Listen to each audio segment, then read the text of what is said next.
नमस्कार, देवभूमि समाचार देख रहे हैं आप और मैं हूं आपके साथ प्रज्ञा मिश्रा। बुलेटिन की शुरुआत करेंगे बड़ी और अहम खबर के साथ। तो सबसे पहले बात कर लेते हैं देश के उपराष्ट्रपति जगदीप धनखड़ 3 दिवसीय उत्तराखंड के भ्रमण के तहत आज हल्द्वानी पहुंचे। आपको बता दें, हल्द्वानी आर्मी हेलीपैड पर राज्यपाल लेफ्टिनेंट जनरल गुरमीत सिंह ने उनका गरिमामय स्वागत किया। इस अवसर पर मुख्यमंत्री, उत्तराखंड के प्रतिनिधि, कैबिनेट मंत्री रेखा आर्या और सांसद अजय भट्ट के साथ साथ मेयर हल्द्वानी गजराज बिष्ट और पर्यावरण सलाहकार समिति के उपाध्यक्ष दीपक महारा जो है मुख्य सचिव के साथ वहां मौजूद रहे। इसके साथ ही आपको बता दें, आईजी रिद्धिम अग्रवाल, जिलाधिकारी वंदना, वरिष्ठ पुलिस अधीक्षक प्रहलाद नारायण मीणा, कर्नल जतिन ढिल्लन सहित कई उच्च अधिकारियों ने उपराष्ट्रपति का भव्य स्वागत और अभिनंदन किया। उपराष्ट्रपति का ये दौरा राज्य के विकास और विभिन्न परियोजनाओं की समीक्षा के लिए अत्यंत महत्वपूर्ण माना जा रहा है।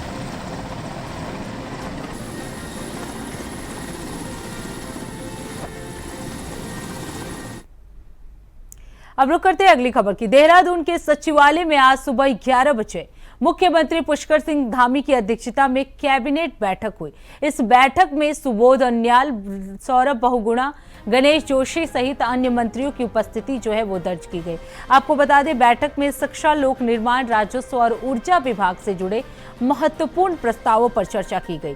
इसके अलावा आने वाले विधानसभा सत्र को लेकर भी रणनीति और एजेंडा पर विचार विमर्श किया गया। ये बैठक प्रदेश के विकास और प्रशासनिक निर्णयों के लिहाज से काफी अहम माना जा रहा है।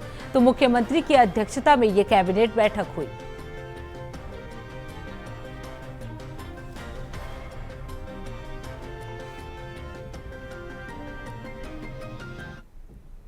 अब रुक करते हैं अगली खबर की। देहरादून से एक अच्छी खबर सामने आई है, जहां गढ़वाल की लोक विरासत के संरक्षण और संवर्धन के लिए महत्वपूर्ण पहल होने जा रहा है।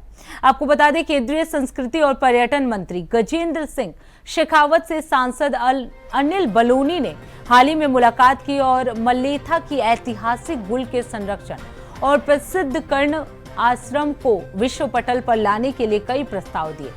केंद्रीय मंत्री ने सांसद बलूनी को भरोसा दिलाया कि जल्द ही स्मारकों के संरक्षण और सुरक्षा के लिए कार्य शुरू किया जाएगा। इसके साथ ही पुरातत्व विभाग की उच्च अधिकारियों की टीम भी जल्द ही इन क्षेत्रों का दौरा करेंगे, जिससे गढ़वाल की सांस्कृतिक विरासत को नई पहचान मिलेगी।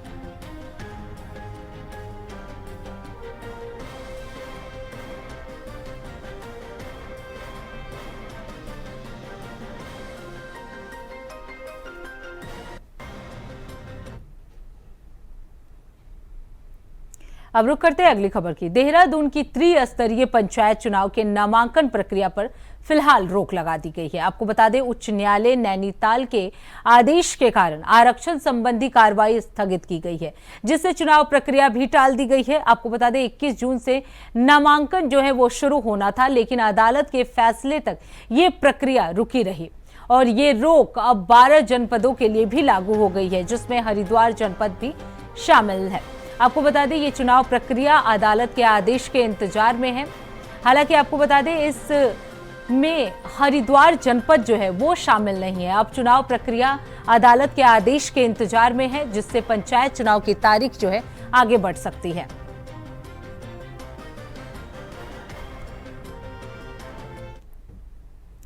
रुक करते हैं अगली खबर की। खबर राजधानी देहरादून से है, जहां सरकारी अस्पतालों में नई क्रांति लाई गई है। इस दौरान डीएम सविन बंसल ने स्वास्थ्य सुविधाओं के विस्तार को रफ्तार दी है।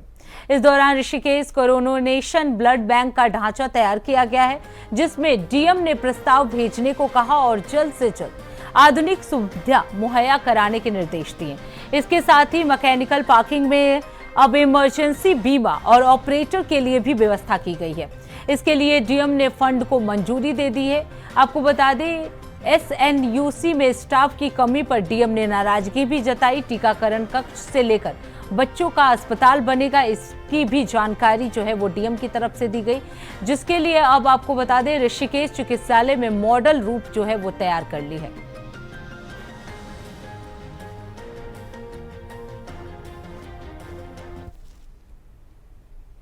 अब रुक करते हैं अगली खबर की। महिला कांग्रेस के प्रदेश कार्यकारिणी में नई कार्यकर्त्रियों को जोड़ने की तैयारियां जोरों पर है ताकि आगामी त्रिस्तरीय पंचायत चुनाव और 2027 के विधानसभा चुनाव में जीत सुनिश्चित किया जा सके। महिला कांग्रेस की प्रदेश अध्यक्ष ज्योति रतोला ने बताया कि कुछ महिलाएं व्यक्तिगत और स्वास्थ्य कारणों से पूरी तरह से ताकत से काम नहीं कर पा रही है, इसलिए कार्यकारिणी में बदलाव के साथ कुछ जिला अध्यक्षों को भी बदला जाएगा। उन्होंने ये भी बताया कि अगस्त में प्रदेश भर में विधानसभा वार्ड महिलाओं की यात्रा निकाली जाएगी, जिसमें बेरोजगारी, स्वास्थ्य से जुड़ी समस्याओं को लेकर महिलाओं को जागरूक किया जाएगा। आपको बता दें, कांग्रेस प्रदेश कार्यकारिणी में नए चेहरे शामिल, चुनाव की तैयारियां भी इसे लेकर तेज हो गई हैं। अगस्त में ये यात्रा जो है वो जागरूकता यात्रा निकाली जाएगी।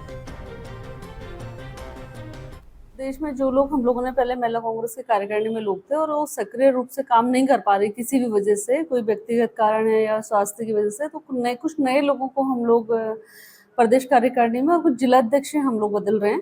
साथ साथ हम लोगों ने अब, क्योंकि आने वाला अभी पंचायत चुनाव सर पे है और विधानसभा का चुनाव भी बहुत जल्दी आ रहा है, तो पांचों लोकसभा में 5 सीनियर वाइस प्रेसिडेंट, उनके साथ जनरल सेक्रेटरी अटैच कर रही हैं और हम लोग ये बरसात के बाद अगस्त से विधानसभा वाइज महिलाओं की एक यात्रा निकाल रहे हैं, जिसमें कि जो महिला सुरक्षा है, बेरोजगारी है, महंगाई है, जो स्वास्थ्य की परेशानियां, स्वास्थ्य सुविधाओं की परेशानियां पूरे क्षेत्र में है, उस पर हम लोग एक अवेयरनेस यात्रा निकालेंगे और उसकी तैयारी हमारी चल रही है। उसके लिए ये प्रभारी नियुक्त करी गई। आज हम आप लोगों को ये लिस्ट भी हम लोग रिलीज कर रहे हैं, प्रेस रिलीज कर रहे हैं, जिसमें 5 पदाधिकारी, 5 लोकसभा के जो पदाधिकारी हैं उनके नाम और फोन नंबर अवेलेबल है। अब रुक करते हैं अगली खबर की। खबर पिथौरागढ़ से है, जहां साहसिक खेलों के लिए संभावनाएं काफी देखी जा रही हैं। इस दौरान साहसिक खेलों को बढ़ावा देने के लिए जिला अधिकारी विनोद गोस्वामी ने सराहनीय कदम उठाए हैं। आपको बता दें कि paragliding, river rafting, rock climbing साहसिक पर्यटनों के लिए काफी अनुकूल परिस्थितियां माने जाते हैं। साहसिक खिलाड़ियों का यह मानना है कि साहसिक खेलों का आयोजन नहीं होने की वजह से उनका रोजगार में भी संकट आ गया है। इन खेलों के आयोजन से ही रोजगार को बढ़ावा मिलता है। जिला अधिकारी की अध्यक्षता में साहसिक खेलों से जुड़े लोगों को बुलाकर एक बैठक का आयोजन भी किया गया। पैराग्लाइडिंग बहुत लंबे समय से होती रही है। बीच में जो एयर एक्टिविटीज़ यहाँ बढ़ी हैं, ख़ासतौर से जो हेलीकॉप्टर और जो फिक्स विंग एयरक्राफ्ट हैं, उसकी वजह से जो एरिया था हमारा वो थोड़ा सिंक हुआ है। अभी हमने ये डिसाइड किया है कि हम नए एरिया जहाँ से पैराग्लाइडिंग करी जा सकती है, सोलो और टेंडम दोनों को डेवलप करेंगे। इसके संबंध में आज हमने एक विस्तार से मीटिंग ली है, जिसमें कि सारे स्टेक होल्डर्स थे, ATC भी थी, इसके अलावा आर्मी, पुलिस और जो हमारे फ्लाइंग एक्टिविटीज़ करने वाले पायलट्स हैं उन सबसे बात हुई है। जो इश्यूज़ आ रहे हैं उनको सॉल्व किया जा रहा है और हम आने वाले समय पर 4 नए जगहों पर जहाँ पर की टूरिस्ट एक्टिविटीज़ होती है वहाँ पर जो पैराग्लाइडिंग की एक्टिविटीज़ को बढ़ाएंगे। इन 4 जगहों में से पिथौरागढ़ तो है ही है। इसके अलावा हम चौकोड़ी में एक, हम गंगोलियाटा और पाताल भुवनेश्वर एरिया में और एक मुंशियारी एरिया में करेंगे। साथ ही साथ ये भी निर्णय लिया है कि अब इस समय पर्यटकों का एक जमावड़ा जो है हमारे मुंशियारी क्षेत्र में बहुत ज़्यादा है, तो मुंशियारी में जो दानाधार एरिया है वहाँ से हम जो एक सोलो पायलट के माध्यम से एक एग्जीबिशन जो पैराग्लाइडिंग एक्टिविटी को इसी अगले 1 हफ्ते के अंदर जो है इसको स्टार्ट करेंगे। अब रुक करते हैं अगली खबर की। खबर बागेश्वर से है, जहां पिंडारी मार्ग पर भारी भूस्खलन होने के कारण सड़क पर कई घंटों तक यातायात जो है वो पूरी तरह से बाधित रहा। आपको बता दें, 10 मीटर क्षेत्र में पहाड़ी का हिस्सा अचानक भरभरा कर सड़क पर आ गिरा। वहीं सूचना मिलते ही संबंधित विभागों की टीमें मौके पर भेजी गई, जिसके बाद देर शाम तक मार्ग आंशिक रूप से खोल दिया गया। आपको बता दें कि घटना के बाद लोक निर्माण विभाग और आपदा प्रबंधन टीमों ने मलबा हटाने का कार्य शुरू किया। लोक निर्माण विभाग और आपदा प्रबंधन टीमों ने मलबा हटाने का कार्य शुरू किया गया। इस दौरान कई टीमें भी वहां पहुंची।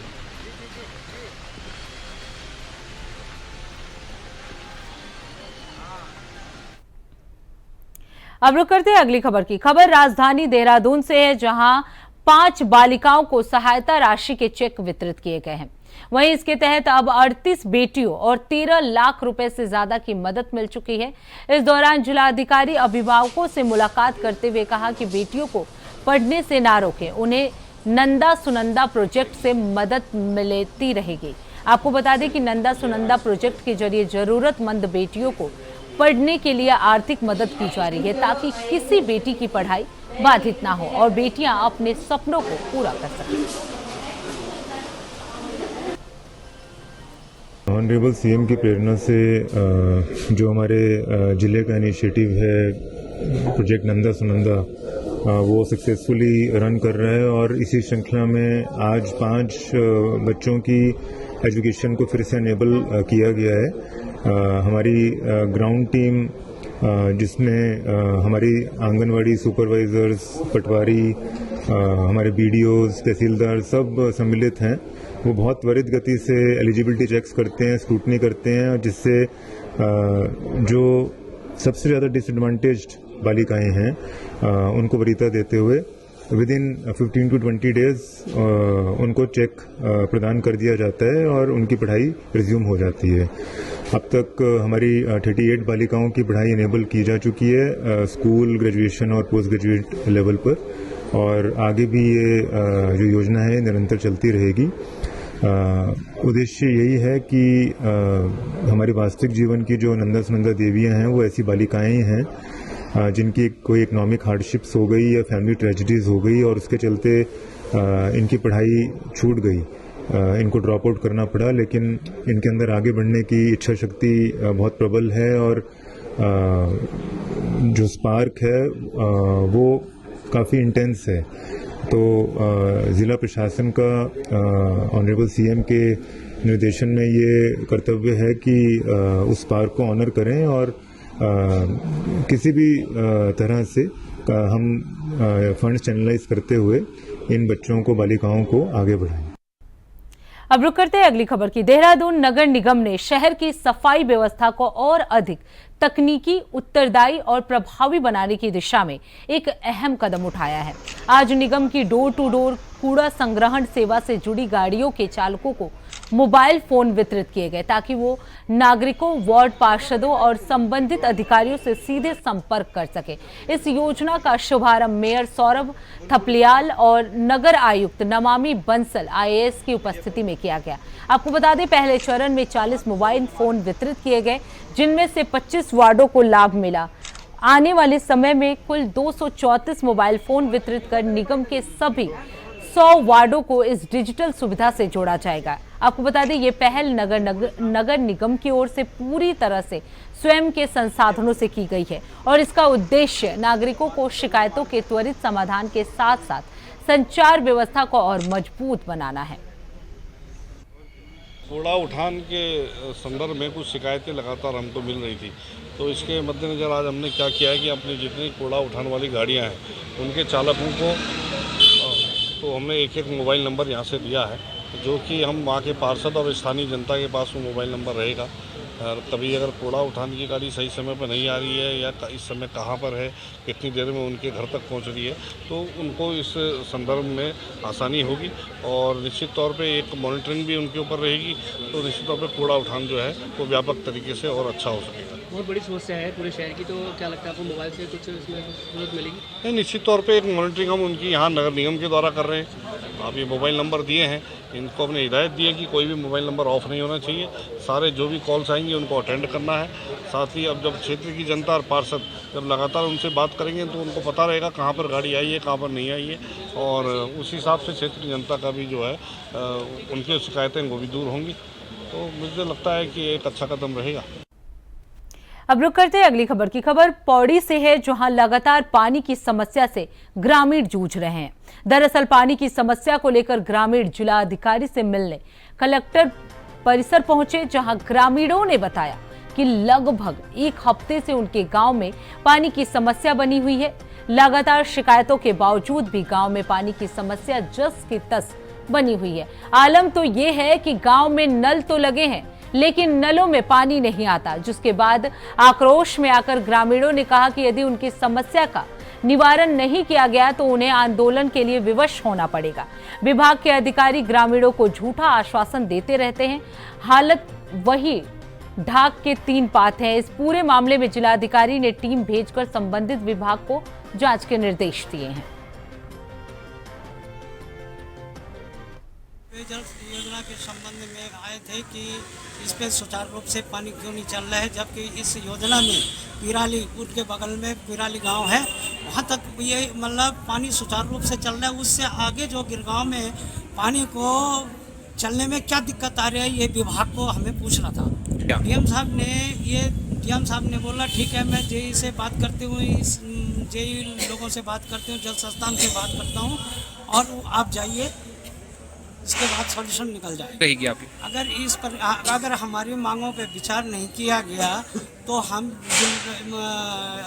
जिला कलेक्ट्रेट में हम जो है धरना प्रदर्शन करेंगे। गांव के काफ़ी ग्रामीण आए थे, तो उनकी बहुत ही जेन्युइन समस्या थी कि पानी का कंस्ट्रक्शन जो जल जीवन मिशन के अंतर्गत कुछ कार्य वहाँ पे प्रोजेक्ट चल रहा था, वो काफ़ी दिनों से लंबित हो रखा है। तो इसमें मैंने एक्सियन को भी बुलाया है कल कि वो पर्सनली एक बार ब्रीफ करेंगे कि क्या इशू हो रहा है, क्या पैसे का इशू हो रहा है या कोई अन्य टेक्निकल इशू हो रहा है। तो जो भी इशू रहेगा उसको तत्काल रिजॉल्व करके समस्या का समाधान किया जाए। अब रुक करते हैं अगली खबर की। हरिद्वार के श्यामपुर थाना क्षेत्र में देर रात 2 ट्रालों की टक्कर के कारण हरिद्वार नजीबाबाद हाईवे बाधित हो गया था, जिससे जगह काफी संकरी होने के कारण लंबा जाम लग गया। आपको बता दें, दुर्घटना स्थल पर एलिफेंट कॉरिडोर का निर्माण कार्य चल रहा है, जो मार्ग को और भी संकीर्ण बना देता है। इस वजह से टक्कर के बाद हाईवे पूरी तरह से बंद हो गया और दोनों ओर वाहनों की लंबी कतारें लग गई। सूचना मिलते ही पुलिस और प्रशासन ने कार्रवाई करते हुए आज सुबह दोनों ट्रकों को हटाकर हाईवे ट्रैफिक सुचारू करवा दिया। एचपी सिटी पंकज गैरोला के अनुसार अब रास्ता सामान्य हो चुका है और यातायात फिर से शुरू किया गया है।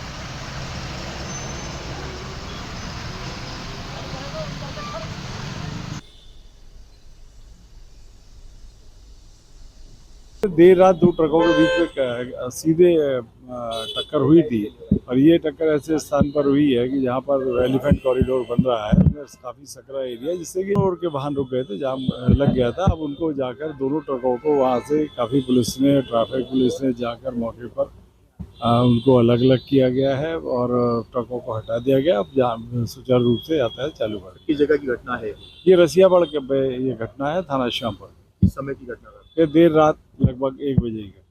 कितने बजे घंटे जाम रहा है? इसमें हमने ट्रैफिक डाइवर्ट जो है मॉर्निंग से कर दिया था। जो चंडी चौक की तरफ से जो ट्रैफिक नजीबाबाद जाना था, उसको वाया जो है लक्सर होकर भेजा जा रहा था। इसी प्रकार नजीबाबाद से बिजनौर डिस्ट्रिक्ट में नजीबाबाद से कोऑर्डिनेट कर वहाँ से भी हैवी ट्रैफिक को रुकवा दिया गया था और जो नॉर्मल ट्रैफिक था उसको डाइवर्ट। अब रुक करते हैं अगली खबर की। उत्तराखंड में आज से भारी बारिश को लेकर अलर्ट जारी किया गया है। खासकर देहरादून, रुद्रप्रयाग, बागेश्वर और नैनीताल के कुछ हिस्सों में भारी बारिश का ऑरेंज अलर्ट है, जबकि बाकी जिलों में तेज बारिश के लिए येलो अलर्ट जारी कर दिया गया है। मौसम विभाग ने चेतावनी दी है कि 30 जून तक प्रदेश के विभिन्न हिस्सों में भारी बारिश जारी रह सकती है, इसलिए स्थानीय प्रशासन ने भी सतर्कता बरतने के निर्देश दिए हैं। नागरिकों से अपील की गई है कि वो बारिश के दौरान सावधानी रखें और आवश्यक सुरक्षा उपाय अपनाएं।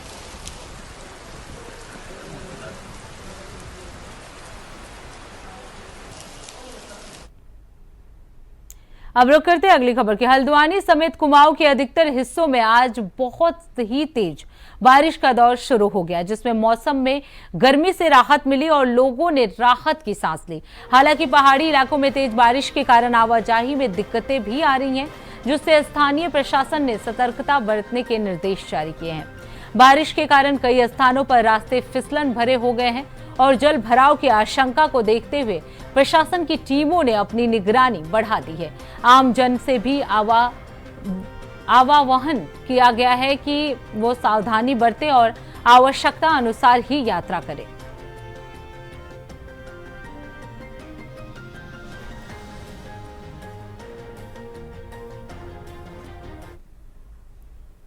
अब रुक करते हैं अगली खबर की। खबर अल्मोड़ा से है, जहां तेंदुए का आतंक लगातार बढ़ता जा रहा है। आपको बता दें, हाल ही में तेंदुए ने पिता पुत्र पर हमला कर दिया, जिसके बाद गांव में दहशत का माहौल है।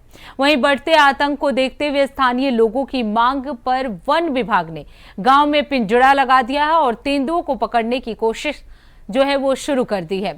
ग्रामीणों की सुरक्षा को ध्यान में रखते हुए विभाग ने गश्त भी तेज कर दिए हैं। इसके साथ ही वन विभाग की टीम गांव में लगातार डटी हुई है और लोगों को सतर्क रहने के साथ साथ रात्रि में बाहर ना निकलने की भी अपील की जा रही है। तो वहाँ पे वो करीबन 10-15 मिनट गली में ही फंस गया था।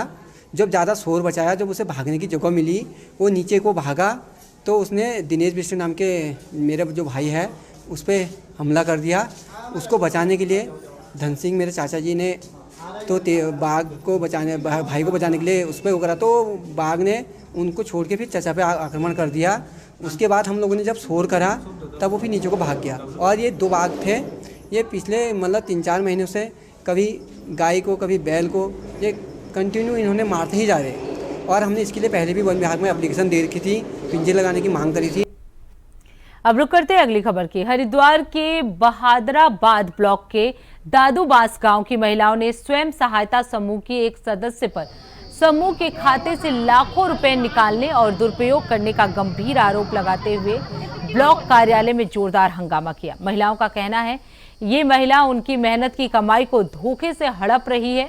उन्होंने वीडियो मानस मित्तल को शिकायत पत्र सौंपकर मामले की गहन जांच और दोषी के खिलाफ सख्त कार्रवाई करने की मांग की है।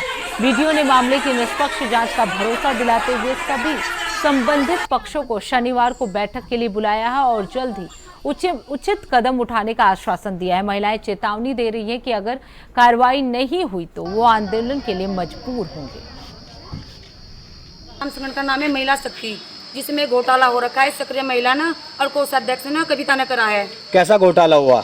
ये हो रहा है कि सब महिलाएं बचत देती है वहाँ पे, उनका सब महिलाओं ने हिसाब मांगा तो दिया नहीं, तो मार पिटाई पे बात आती है। 8 लाख का घोटाला है। बिल्कुल मामला ये था जी, बिना पूछे ही 8 लाख रुपए काट रखे हैं शिवानी और कविता ने, बिना अध्यक्ष के बताए और बिना साइन के। ये पद दे रखा कोष अध्यक्ष का। सन 2019 में बना था ये ग्राम संघ ये समूह, और सन 2020 में मेरे से ले लिया था। एक हम लोगों को विकासखंड बहादुराबाद में एक शिकायती पत्र प्राप्त हुआ था, जिसमें दादूबास ग्राम पंचायत में महिला शक्ति नाम से एक ग्राम संगठन है और जिसके अंतर्गत 18 समूह है। तो वहाँ पे समूह की कुछ महिलाओं ने और अध्यक्ष के ओर से हम लोग को एक पत्र प्राप्त होता है, जिसमें कहा गया था कि जो सक्रिय महिला है उसके द्वारा कुछ पैसा बिना ग्राम संगठन की जानकारी के पैसा निकाला गया है और अन्य कुछ और आरोप लगाए गए थे। कुल उनका जो शिकायती पत्र था 10 बिंदुओं पर था। तो कल हम लोगों ने जो सभी महिलाएं थी उस संगठन से संबंधित और जिनके खिलाफ शिकायत करी गई थी सक्रिय महिला शिवानी जी के लिए, उसमें उनको यहाँ पे विकासखंड कार्यालय में बुलाया गया था और उनका एक एक बिंदु पर चर्चा हुआ। इसमें कुछ बिंदु पूरी तरह से निराधार पाए गए और कुछ बिंदुओं पर विस्तृत पूछने पर मेरे को ऐसा लगा कि इसमें और विस्तृत जांच की आवश्यकता है। उसके लिए मैंने यहाँ पे संबंधित डीएमएम को निर्देशित किया है कि पूरी डिटेल निकालकर मेरे को शनिवार तक अपडेट करें। तो फिलहाल देवभूमि समाचार में इतना ही। देश दुनिया की तमाम बड़ी खबरों के लिए देखते रहिए इंडिया वॉइस। तब तक के लिए नमस्कार।